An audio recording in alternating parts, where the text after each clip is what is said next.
आज इस वीडियो में हम सभी विज्ञान की शाखाएं जो आपको कल वीडियो में दी गई थी, भौतिक विज्ञान और प्राकृतिक विज्ञान, इनकी शाखाओं में हम आपको रसायन विज्ञान की जो एक शाखा है विज्ञान की, उसके अंतर्गत आपका जो बेसिक है उसके बारे में हम चर्चा करेंगे। तो रसायन विज्ञान, सबसे पहले हम रसायन विज्ञान की उत्पत्ति के बारे में जानेंगे।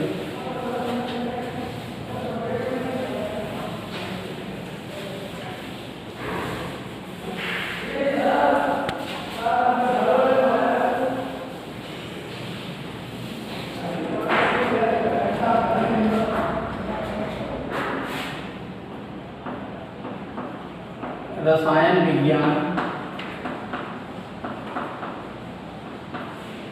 की उत्पत्ति, रसायन विज्ञान की उत्पत्ति, ओरिजिन ऑफ केमिस्ट्री। देखिए, रसायन विज्ञान की जो उत्पत्ति हुई है से हुई है। रसायन विज्ञान की उत्पत्ति मिस्र देश से हुई है। रसायन विज्ञान की उत्पत्ति मिस्र देश से हुई है। मिस्र देश की मिट्टी काली थी,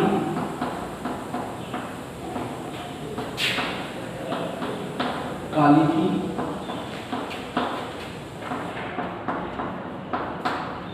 काली होने के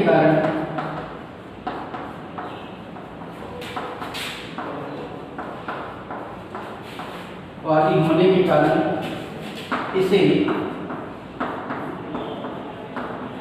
कीमिया नाम दिया गया। कीमिया नाम दिया गया। तो प्रिय विद्यार्थियों, रसायन विज्ञान की जो उत्पत्ति हुई वो मिस्र देश से हुई और मिस्र देश की मिट्टी काली थी। काली होने के कारण इसे कीमिया नाम दिया गया। अर्थात हम ये कह सकते हैं कि कीमिया का अर्थ होता है काला रंग। कीमिया का अर्थ क्या होता है? कीमिया का अर्थ काला रंग होता है। काला रंग, कीमिया का काला रंग।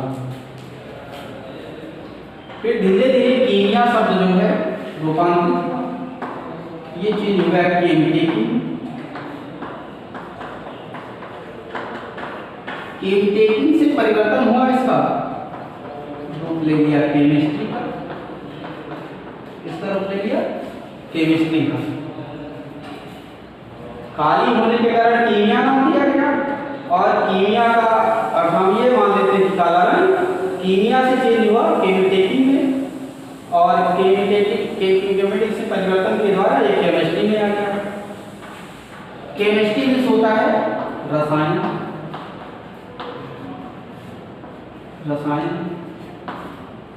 और ये रसायन शब्द को हम लोग कीमियागिरी भी कहते हैं। कीमियागिरी भी कहते हैं, कीमियागिरी। तो शुद्ध केमिस्ट्री का नाम क्या है? कीमियागिरी। केमिस्ट्री का शुद्ध नाम कीमियागिरी है। अब हम लोग इसके आगे जानेंगे कि रसायन विज्ञान की परिभाषा क्या है। रसायन विज्ञान की परिभाषा,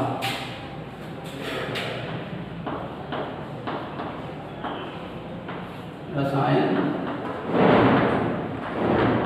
विज्ञान की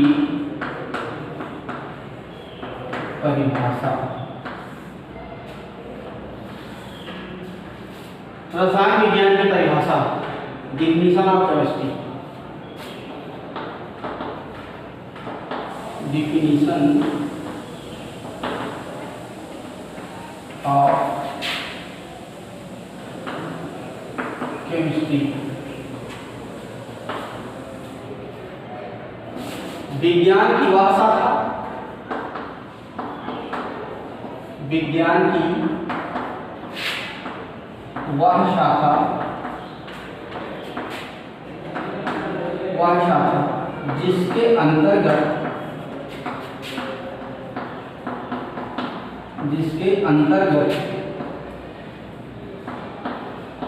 पदार्थ के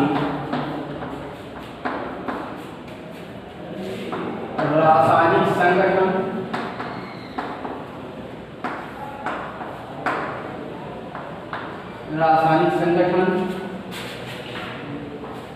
कामा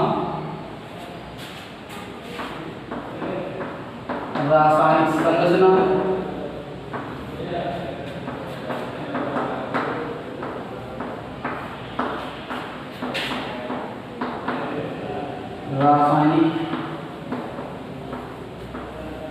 रासायनिक सूत्र तथा रासायनिक अभिक्रियाओं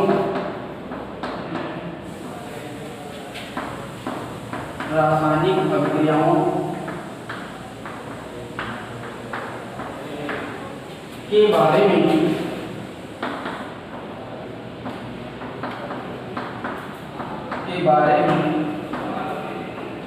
अध्ययन करते हैं,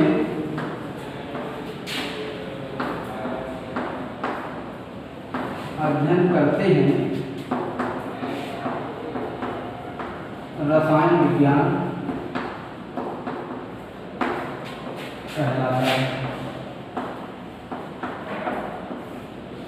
कहलाती है। रसायन विज्ञान के जनक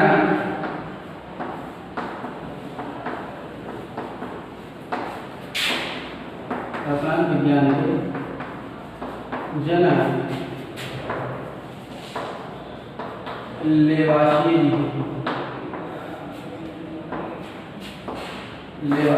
हैं।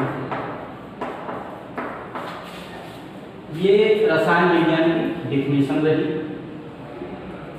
विज्ञान की वह शाखा जिसके अंतर्गत पदार्थ के रासायनिक संगठन, रासायनिक संरचना, रासायनिक सूत्र तथा रासायनिक अभिक्रियाओं के बारे में अध्ययन करते हैं, रसायन विज्ञान कहलाती है। रसायन विज्ञान के जनक लेवाशिये जी। अब इसके आगे हम लोग रसायन विज्ञान की शाखाओं के बारे में अध्ययन करेंगे।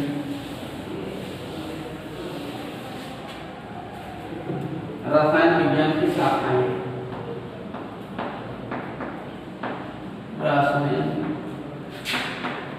रसायन विज्ञान की शाखाएं, मुख्य दो शाखाएं,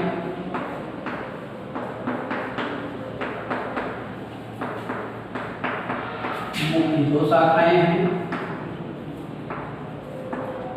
फर्स्ट है अकार्बनिक रसायन,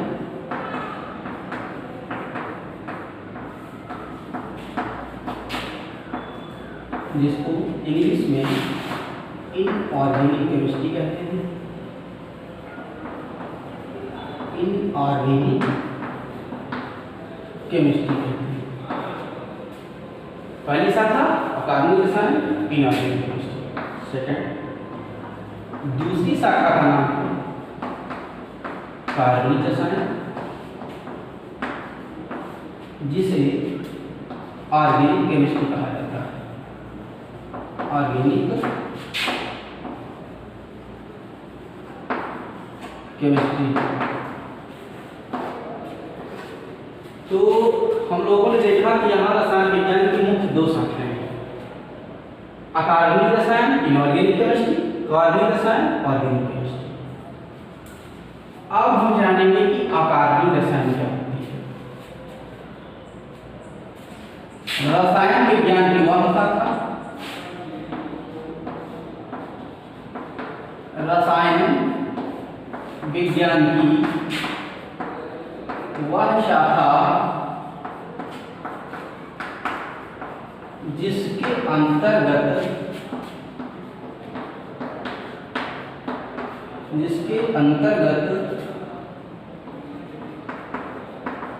कार्बन रहित यौगिकों का अध्ययन किया जाता है। यौगिकों का अध्ययन किया जाता है। जैसे एग्जाम्पल देखिए, जैसे NaOH sodium hydroxide, NaCl sodium chloride साधारण नमक, H2O जल पानी, H2SO4 गंधक का अम्ल, तेजाब, सल्फ्यूरिक अम्ल, आयरन, केमिकल किंग रसायन का राजा इसे ही कहा जाता है।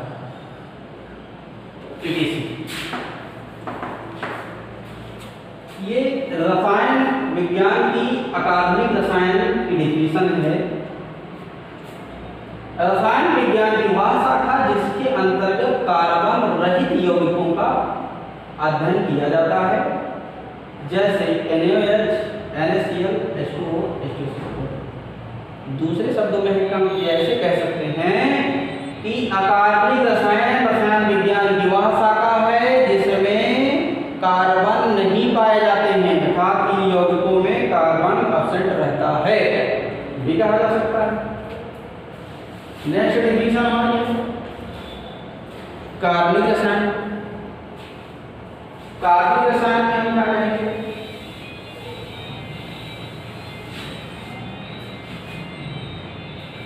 रसायन विज्ञान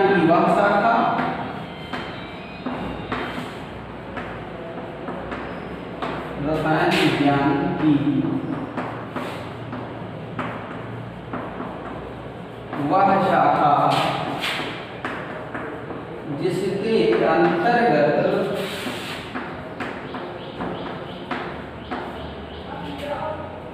कार्बन सहित या कार्बन युक्त यौगिकों का अध्ययन किया जाता है।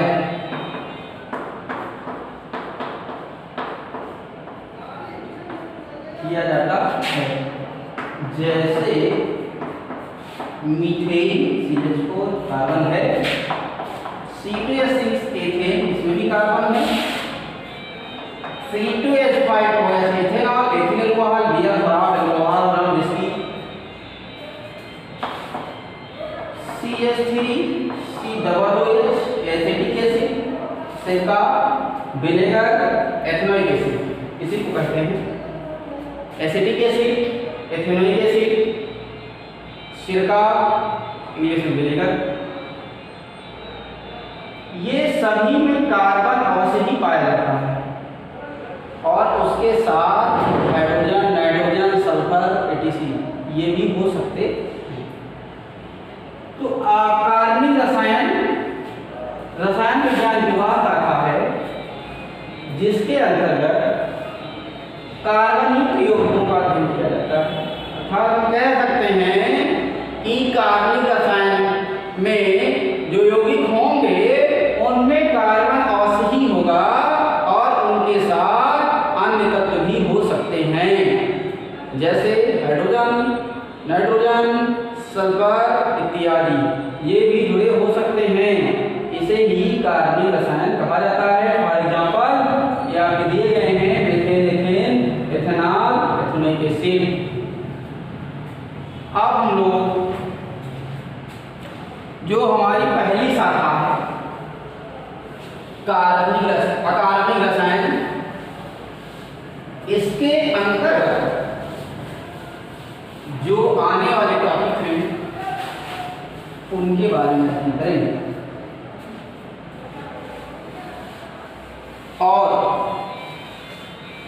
हम सभी जानते हैं कि दैनिक जीवन में विज्ञान का तो उपयोग है ही, और विज्ञान की शाखा जो रसायन विज्ञान है उसका हमारे दैनिक जीवन में बहुत बड़ा उपयोग है। सुबह उठने से लेकर शाम को सोने तक या सोते रहने पर जो भी रिएक्शन, जो भी क्रियाकलाप हमारे द्वारा होते हैं, जो भी वस्तु हम यूज करते हैं, प्रत्येक जगह रसायन है। जैसे हम लोग देख रहे हैं कि चाक देख रहे हैं, चाक में भी आपका रसायन है, ये परमाणुओं से मिलकर बना है। इसका सूत्र है कैल्शियम ऑक्साइड। हमारी बिल्डिंग बनी हुई है, इसमें भी हमारा रसायन विज्ञान लागू है। ईंट बनाया गया, परमाणु परमाणु जुड़ते जुड़ते अणु बना लिए, ईंट बन गई। ईंट को दीवार में लगा के मतलब दीवार बनाया गया, ईंट को जोड़ के जोड़ा गया, तो सीमेंट का उपयोग किया गया। सीमेंट भी हमारा क्या है? रसायन है, क्योंकि सीमेंट जो होता है वो कैल्शियम एल्यूमिनियम सिलिकेट और उसमें जिप्सम बड़ा होता है, जिससे जल के साथ रिएक्ट होकर कुछ समय उपरांत वो किसी पदार्थ को, जैसे ईंट, कंकड़, सरिया, सबको क्या कर देता है? सेट कर देता है, अर्थात सॉलिड बना देता है। तो बिल्डिंग में भी हमारा क्या है? रसायन है। रसायन जैसे कि हम कपड़े पहने हुए हैं, तो कपड़े में भी रसायन है। ये जो कपड़े बनाए जाते हैं ये प्राय डेक्रान, रेयान, टेलिन, कॉटन इत्यादि, पॉलिस्टर, ये सब होते हैं। तो ये जो बनाए जाते हैं ये सब केमिकल होते हैं, प्राय पॉलीमर होते हैं। तो वहाँ भी जब कपड़े का कलर दिया जाता है तो डाई की जाती है, डाई में रंजक, तो रंग चढ़ाया जाता है। तो रंजक भी केमिकल है। रंजक दो टाइप से होते हैं, परमानेंट और टेम्परेरी डाइस रंजक होते हैं। हम लोग भोजन करते हैं तो भोजन में भी रसायन है। रोटी खाते हैं, कार्बोहाइड्रेट, ग्लूकोज, ग्लूटीन, C6H12O6 उसमें भी है, वहाँ भी हमारा रसायन है। सब्जियां खाते हैं, विटामिन है, प्रोटीन है, कार्बोहाइड्रेट है, ये सब मिलता है, वहाँ भी है। हम लोग कोई पैकेट की वस्तु, खाद्य सामग्री का उपयोग करते हैं, बिस्किट, नमकीन, कुरकुरे, मुरमुरे, ये प्रत्येक जगह रसायन लागू है। क्योंकि जैसे हम जानते हैं कि अगर हमारे घर में खाना बनता है तो सुबह अगर वो रख दिया जाता है, शाम को रखा गया, सुबह हुआ तो खाना वो खराब हो जाता है, क्योंकि वहाँ पर विभिन्न प्रकार के सूक्ष्म जीव पनप जाते हैं जो उसको खराब कर देते हैं। लेकिन हमारा पैकेटों में भरा हुआ जो खाद्य पदार्थ है, एक्सपायरी डेट लिखी होती है आफ्टर 2 ईयर्स, आफ्टर 3 ईयर, है ना, MFD आफ्टर 3 ईयर, MFD यानी मैन्युफैक्चरिंग डेट से 2 साल बाद, 6 महीने बाद ऐसे पड़ा होता है, वो नहीं खराब होता है। तो उसका कोई कारण होगा, उसमें केमिकल यूज किए जाते हैं, जैसे बेंजोएट या आपकी सिरका है, ये भी संरक्षक है, NaCl है, संरक्षक है। ऐसी चीज़ों का उपयोग जब करते हैं, बेंजोएट, सोडियम बेंजोएट वगैरह वगैरह मिलाते हैं, ये सब सारे केमिकल क्या करते हैं? खाद्य पदार्थों को लंबे समय तक सुरक्षित रखते हैं, जिससे वो खराब नहीं होते हैं, अर्थात उसमें सूक्ष्म जीव नहीं पनप पाते हैं। ये खाद्य पदार्थ खराब।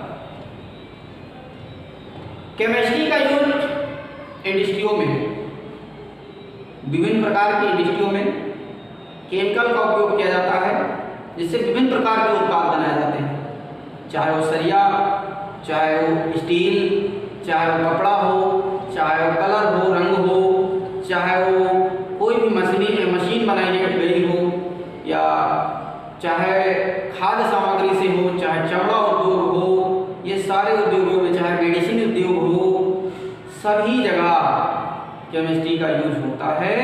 और इसके उपरांत हम देखते हैं, जैसे हम सभी बीमार होते हैं तो औषधियों का यानी दवाइयों का प्रयोग करते हैं, तो दवाइयाँ भी हमारी क्या हैं, केमिकल ही तो हैं। तो दवाइयाँ भी केमिकल, तो दवाइयाँ केमिकल हैं तो केमिस्ट्री वहाँ भी तो लागू है। हमको बुखार आता है, टेम्परेचर बढ़ा, टेम्परेचर बढ़ना ही फीवर होता है, टेम्परेचर बढ़ा, पैरासीटामोल लिया, बुखार टेम्परेचर क्या हुआ, डाउन हो गया, मेंटेन हो गया, 98.6 फ़ारेनहाइट हो गया, मेंटेन हो गया टेम्परेचर, बुखार हट गया। तो पैरासीटामोल आपका केमिकल ही तो है। जितने हमारे प्लांट हैं सभी प्लांटों में भी केमिकल होता है, बट वो नेचुरल केमिकल होता है, और जो हमारे लैबोरेटरी या इंडस्ट्री में बनाया जाता है वो हमारा आर्टिफिशियल केमिकल होता है। इसमें डिफरेंट है कि जो नेचुरल केमिकल होगा वो साइड इफेक्ट नहीं करेगा बॉडी पर, लेकिन अधिकता उसकी भी साइड इफेक्ट कर सकती है। लेकिन जो हमारा ये आर्टिफिशियल केमिकल होता था, लैबोरेटरी के द्वारा जो प्रिपेयर किया हुआ केमिकल होगा इंडस्ट्री के द्वारा, अगर इसका उपयोग ज़्यादा मात्रा में किया जाएगा तो हमारे जो सॉफ्ट ऑर्गन्स हैं उन पर बुरा इफेक्ट पड़ता है। तो रसायन विज्ञान का हमारे दैनिक जीवन में बहुत बड़ा महत्व है। आते हैं हम सभी पॉइंट वर्ड समझेंगे कि कैसे किन क्षेत्रों में रसायन विज्ञान का महत्व है। तो रसायन विज्ञान की उपयोगिता, रसायन विज्ञान की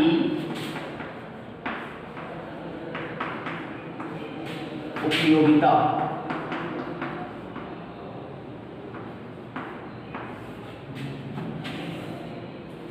पहले हम देखते हैं पहला खाद्य पदार्थ के रूप में, खाद्य पदार्थ के रूप में, दूसरा औषधि के रूप में, औषधि के क्षेत्र में या रूप में लिख सकते हैं, तीसरा कपड़ा उद्योग में, चौथा चमड़ा उद्योग में,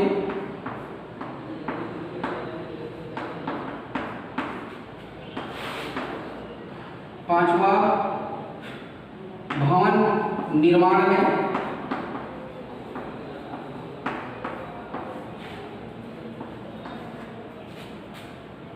खाद्य पदार्थ, औषधि, कपड़ा, चमड़ा, भवन और डेयरी उद्योग, डेयरी।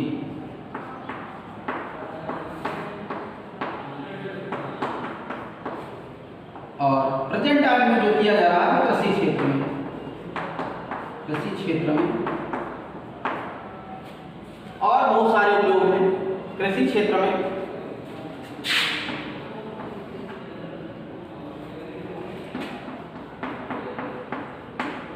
कागज उद्योग में,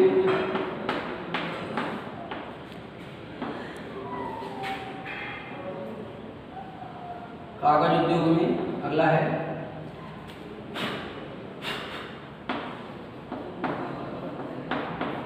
फलों के पकाने में,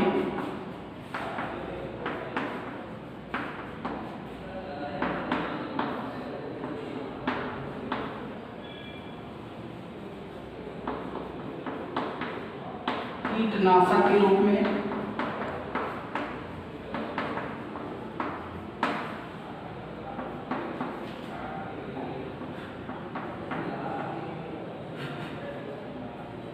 ये इतने ही हम लोग देखते हैं, और भी बहुत सारे हैं। तो खाद्य पदार्थ के रूप में भी आपको समझाया गया है, औषध के रूप में, कपड़ा में, चमड़ा में, भवन में, डेयरी में, कृषि में, कागज में, फलों के पकाने में, कीटनाशक के रूप में, ये सभी जो हमारे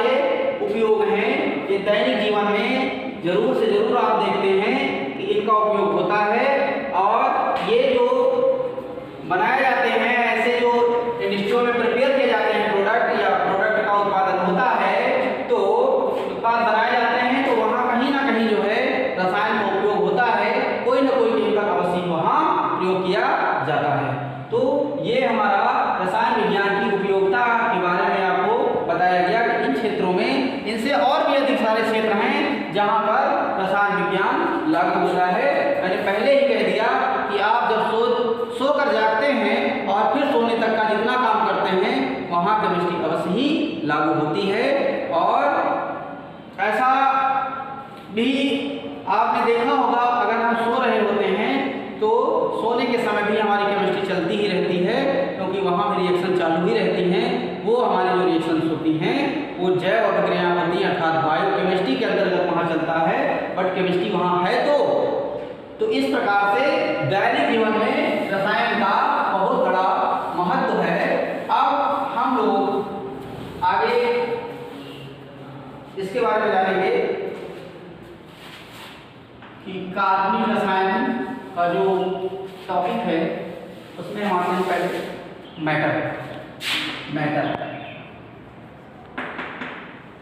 मैटर मीन्स होता है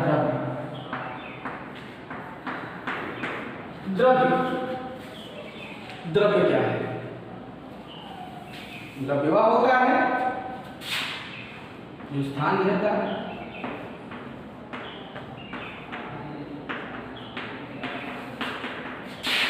जो स्थान घेरता है,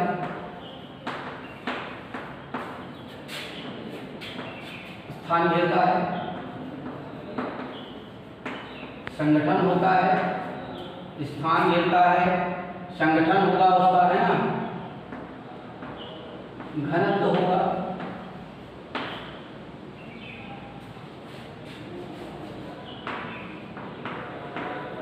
द्रव्यमान होगा,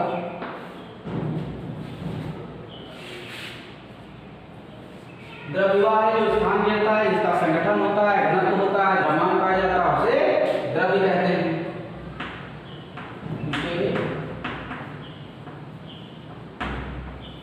द्रव्य कहते हैं।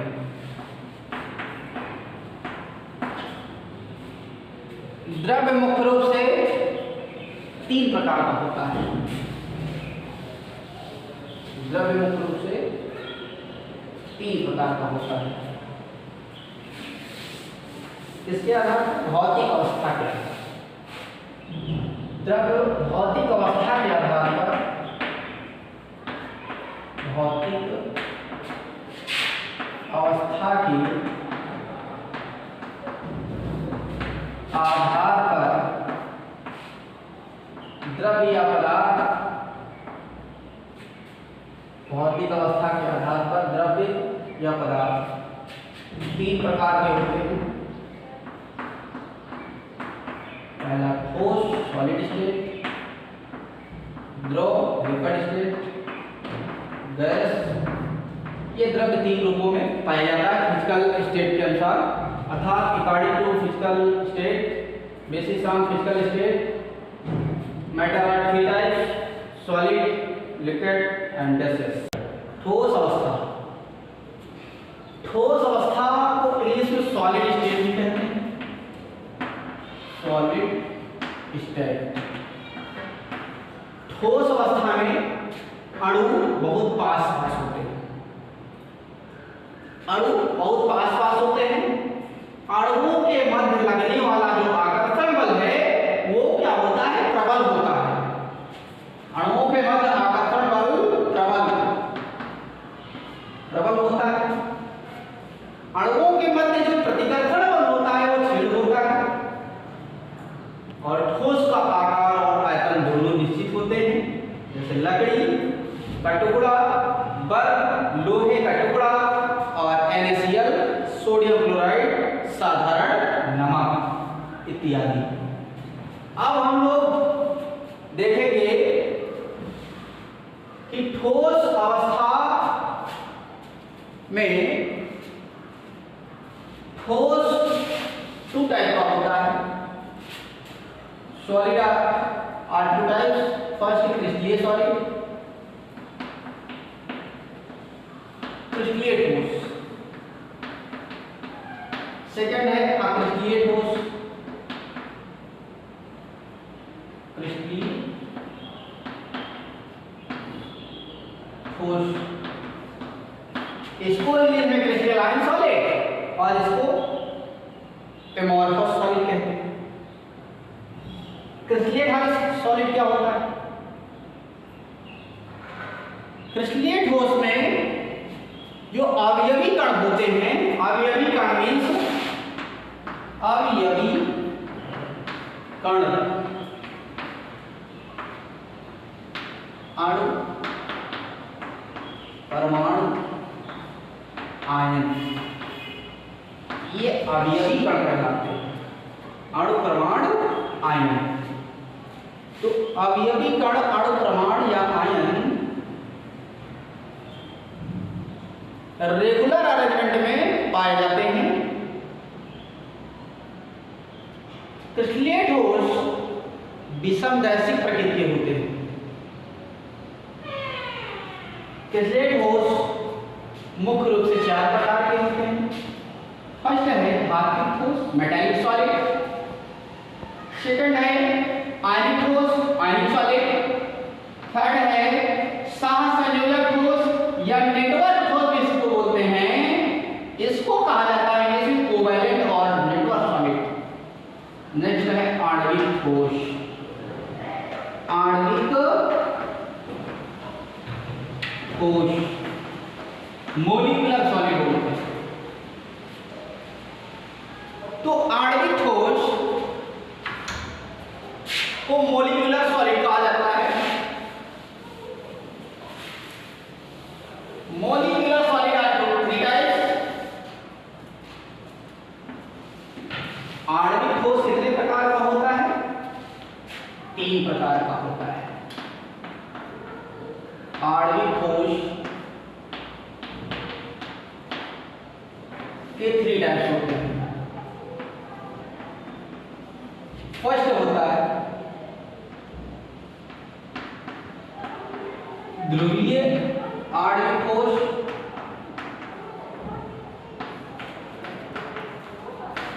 सेकंड होता है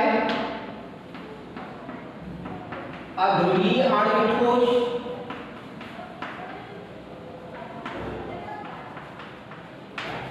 थर्ड होता है हाइड्रोजन आवधिक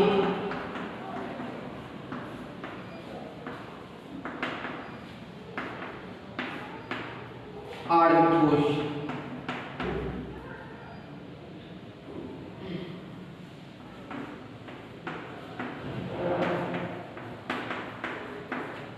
मॉलिक्यूलर सॉलिड आर 3 टाइप्स।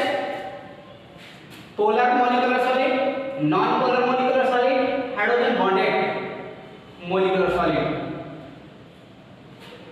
अब पहले हम यहां से देखेंगे क्रिस्टलीय। पहले था ठोस, ठोस के 2 टाइप्स, क्रिस्टलीय के 4 टाइप्स, फिर आणविक ठोस के 3 टाइप्स। यहां तक हम लोग पहुंचे। क्रिस्टलीय समझ गए। धात्विक ठोस का मतलब ही आपको नाम से पता चल जाएगा। धात्विक ठोस क्या होंगे? जो धात्विक होंगे। आयनिक ठोस जो आयनों में रहेंगे। सहसंयोजक जो साझेदारी द्वारा बने हुए होंगे। आणविक ठोस जिसमें अणु आते हैं। आणविक ठोस में आपका 3 टाइप्स है। ध्रुवीय आणविक ठोस जिनमें पोल होंगे 2। अब पोल पार्टिक्युलेटिव हो सकते हैं, प्लस माइनस हो सकते हैं, धनात्मक ऋणात्मक हो सकते हैं, इसको बोलते हैं। अध्रुवीय ठोस जिसमें पोल नहीं होगा, नॉन पोलर यानी पोल नहीं पाया जाएगा, ध्रुव नहीं होगा। हाइड्रोजन आवधिक ठोस ऐसे ठोस होंगे जिसमें हाइड्रोजन होगा और हाइड्रोजन बॉन्डिंग भी होगी उनके मध्य में। ऐसे ठोस को हाइड्रोजन अवबंधित ठोस कहा जाता है। तो ये क्रिस्टलीय ठोस के टाइप्स और आणविक ठोस के टाइप्स मैंने पढ़ा, हम लोगों ने पढ़ा है। अब हम लोग इसके आगे जो है एमोर्फस सॉलिड के बारे में जानेंगे। एमोर्फस सॉलिड आकृतिक ठोस।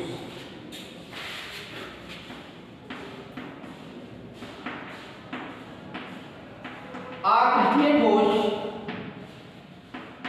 एमोर्फस सॉलिड जो होता है, इसमें जो अवयवी कण होते हैं अनियमित क्रम में व्यवस्थित होते हैं। इरेगुलर अरेंजमेंट पाया जाता है। अवयवी कण अभी आपको बताया गया है अणु, परमाणु, आयन। तो आकृतिक ठोसों में अणु, परमाणु, आयन जो होंगे वो इरेगुलर अरेंजमेंट में होंगे। अर्थात हम कह सकते हैं अनियमित क्रम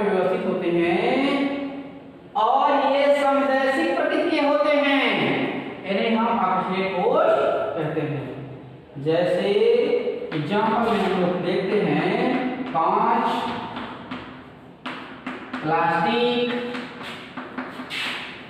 रबर, क्वार्ट्ज, ये सभी सेमीवास्पर सॉलिड के अंतर्गत आते हैं। कांच को अतशीतित द्रव क्यों कहते हैं? सुपरपोलेट क्यों कहा जाता है सॉलिड?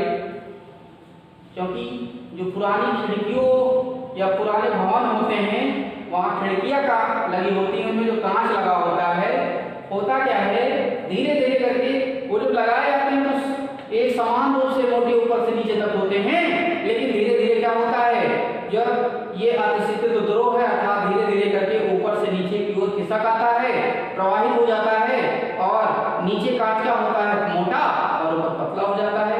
इसलिए कांच को अतशीतित द्रव या आभासी ठोस या सुपरपोलेट सॉलिड पृष्ठ आकृतिक ठोस बोला जाता है।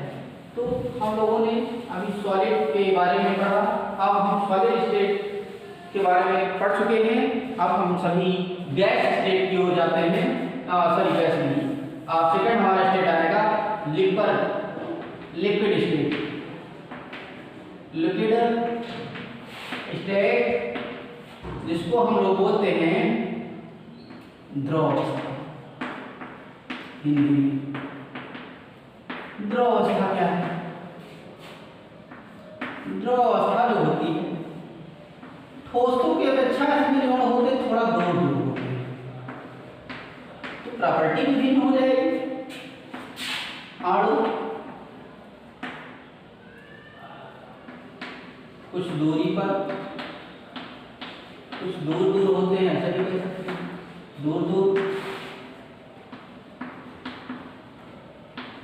अणुओं के मध्य आकर्षण बल ठोस की अपेक्षा कम प्रबल,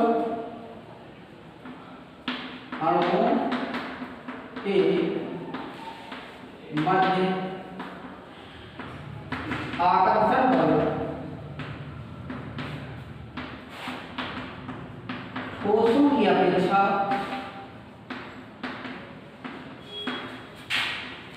कम प्रबल होता है।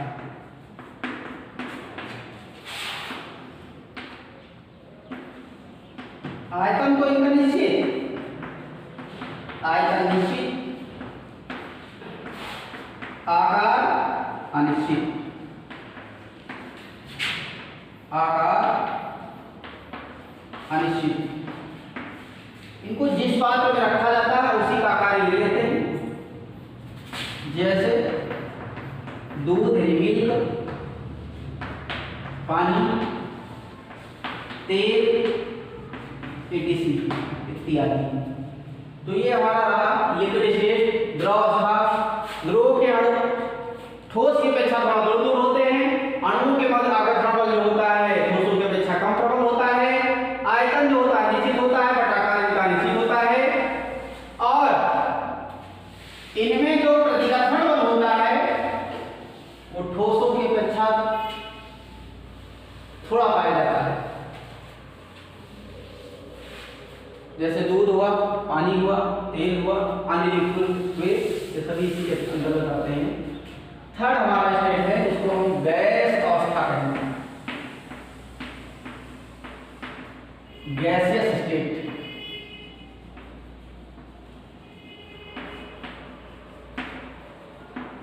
गैसियस स्टेट गैसों में जो अणु होते हैं बहुत दूर दूर होते हैं, अणु बहुत दूर दूर आकर्षण बल क्षीण